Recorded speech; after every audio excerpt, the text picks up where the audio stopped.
Hey everyone, today I will show you how to change Telegram channel link, and here's how it is done. Launch the Telegram app on your mobile device. Tap the three horizontal lines in the upper left corner to open the main menu.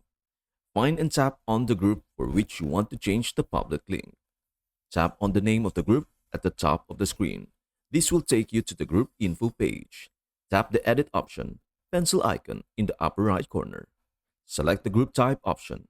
Here, you will see the existing public link for your group. Make changes to the current link by adding or altering text as desired. After editing the link, tap the check mark in the upper right corner to save your changes. Go back to the group info to confirm that the new link is displayed. That is everything you need to know about how to change Telegram channel link. Before we end, may I humbly ask you a favor? Please do like, share, and subscribe to our channel. This means the world to us. Thank you so much for watching. We hope to see you in our next video.